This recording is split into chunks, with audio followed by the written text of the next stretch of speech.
Hello and welcome to the analysis of the Hindu newspaper dated December 27th, 2022. In this video, we are going to talk about two important newspaper articles.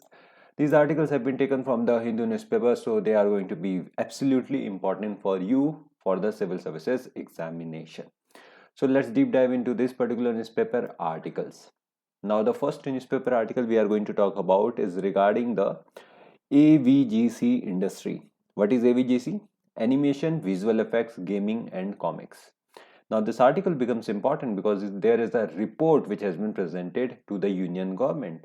Now this article becomes very important for the GS paper 2, that is government policies and interventions for development in various sectors.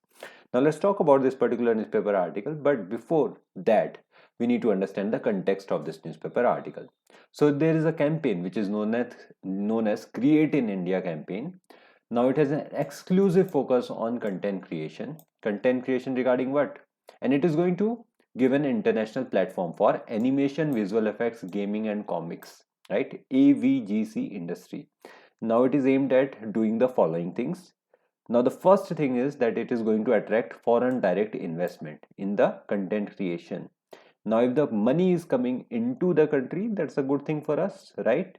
The second thing is that it is going to co-produce treaty. So co-production treaties are going to be there, and innovation in collaboration with international counterparts is going to happen. And the third thing is that it is going to bring about, or it is going to attract national and regional centers of excellence for skill development. And the fourth thing it is going to do is leveraging the national education policy to develop creative thinking at school level.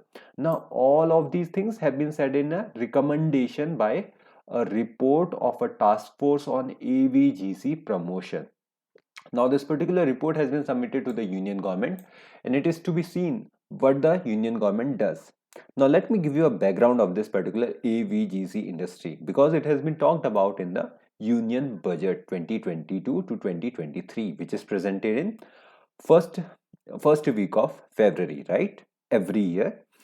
And next year also it will be presented on the February. Now this is important because it announces all the policies that government is going to implement.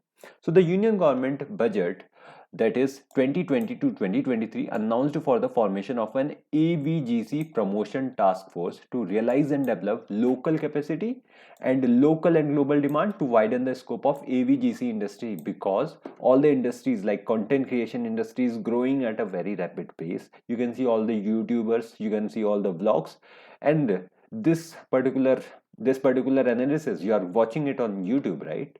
So it becomes very important for the government to look into this particular industry, to legalize it, legitimize it more, and bring it under the law. Now accordingly, the Ministry of Information and Broadcasting has established an AVGC promotion task force, and the task force term of references include developing a national AVGC policy, and the second is recommend a national curricular framework for AVGC related graduate, postgraduate and doctoral courses, because career in these fields are being sought by the children. So why not benefit from it, and as well as provide them professional training.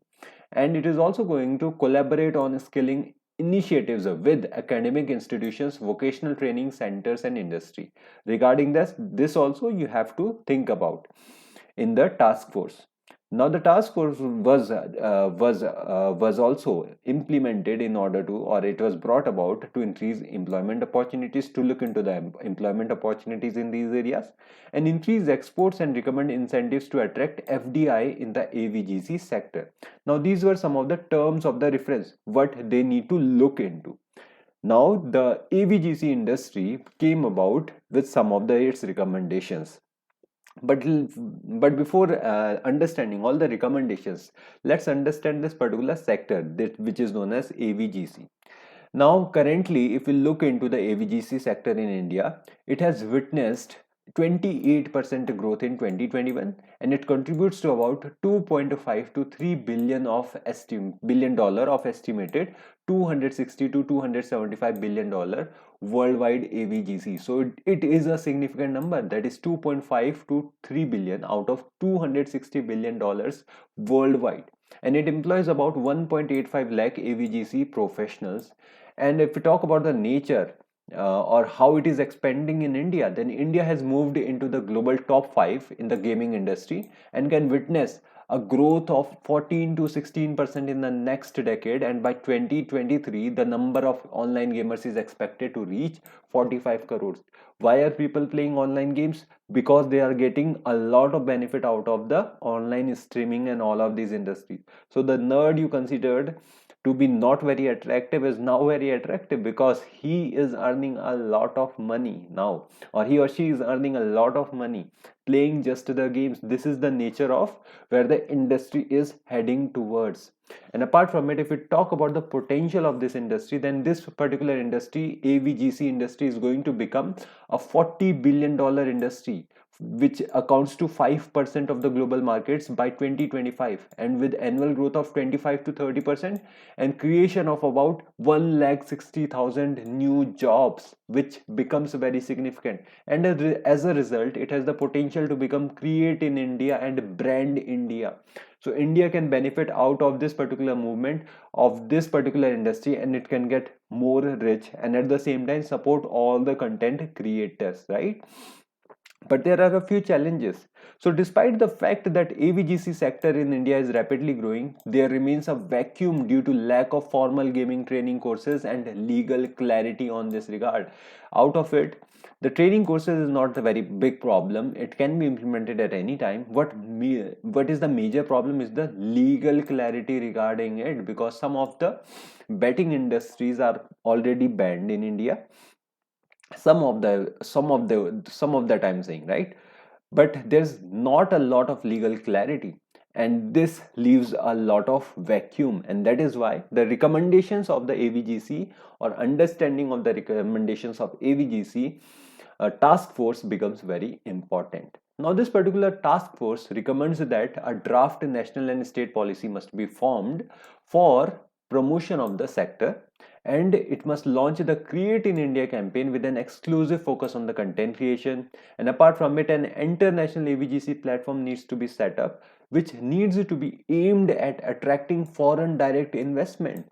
And apart from it, there needs to be co-production treaties and innovations, so that Indian content creators can benefit out of the other content creators in other countries, right? So a memorandum of cooperation may be signed between India and other developed global AVGC markets like US, Japan, South Korea and Germany, which have more mature AVGC professionals, and Indian professionals can benefit out of their internship programs. And apart from it, establishment of AVGC accelerators and innovation hubs in the academic institutions is a big way forward. Now the recommendations also talk about national and regional centers of excellence, because you need to develop skill development in these areas. So skill development industry outreach for youth in tier 2 and tier 3 towns and villages can be the way forward, and there should be special incentives for women entrepreneurs in the sector, right? And apart from it, we need to leverage national education policy to develop creative thinking at the school level, so that people in the school level can someday become the content creators of the future. And apart from it, the Ministry of Education may devise NCRT to create books focusing on subjects relevant to AVGC. They can dedicate a chapter, or they can dedicate a course to this particular industry, right? So these are basically the recommendations of the AVGC task force. And apart from it, University Grants Commission can also recognize the curriculum for undergraduate and postgraduate degrees, and there needs to be standardization of the admission test for the AVGC related courses, and a framework to protect child rights in the digital world, and promotion of local children's channels for raising awareness can also be the way forward. So these are basically the recommendations of the task force.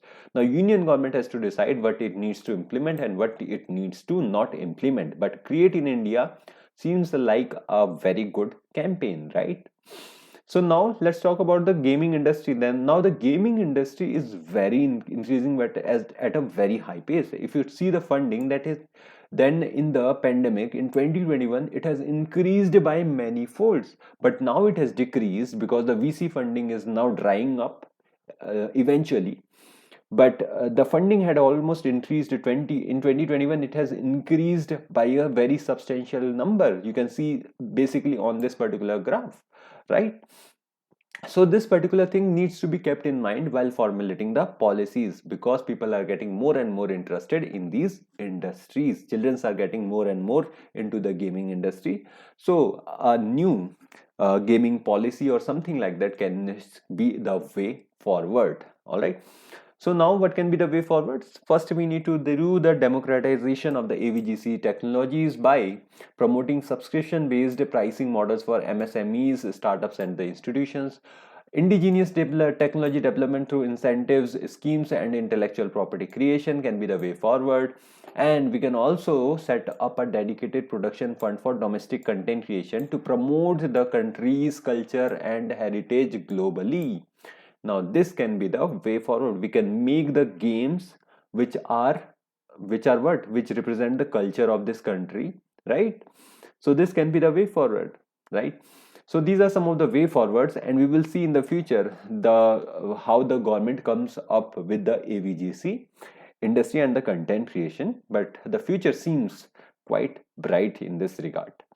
So this is it regarding this particular newspaper article. Let's now head to the next important newspaper article. Now this particular newspaper article may seem very less important, and in a way it is very less important, but we need to understand what is the trademark. Now this particular case is regarding the trademark issue, and it's a case between the Hamdard National Foundation India versus the Sadar Laboratories Private Limited. Now, basically, the Hamdard National Foundation was developing what is known as Ruh Afza, and the other industry, which is Sadar Laboratories Private Limited, was developing what is known as Dil Afza.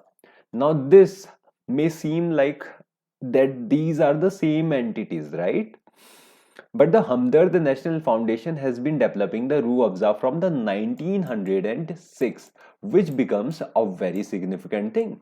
Now you can, if you are setting a company after the independence, and you are just a new company and you are setting up what is known as Dil Afza, then you are going to get a case, and that is what happened. So the Hamdard National Foundation struck a case against, or filed a case against, the Sadar Laboratories Private Limited in the Delhi High Court, and now on December 21st it has come up with a judgment of its own. So the court observed that trademark Ruh Afza is a prima facie a strong mark requiring a high degree of protection, as it has acquired immense goodwill.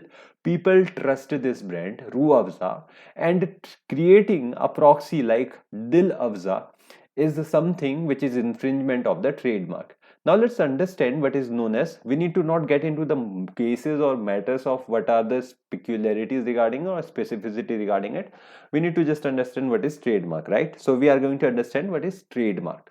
So trademark is basically a distinctive sign or indicator used by business organization to distinguish its products or services from those of other entities, only to distinguish your product from the other industries. You are using that word trademark, right?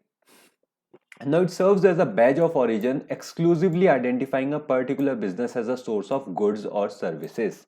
Because Hamdard Industries developed first the Ruh Afza, they started selling the Ruh Afza earlier than that, so they have a trademark regarding it. So trademark infringement was noticed in this particular case by the Sadar Laboratories Private Limited, and the trademark infringement is basically the unauthorized usage of a sign that is identical or deceptively similar to the registered trademark. And in this case, we can see very clearly that Dil Afza is a copy of the Ruh Afza, and this is what the court has also observed, and it has penalized the Sadar Laboratories Private Limited.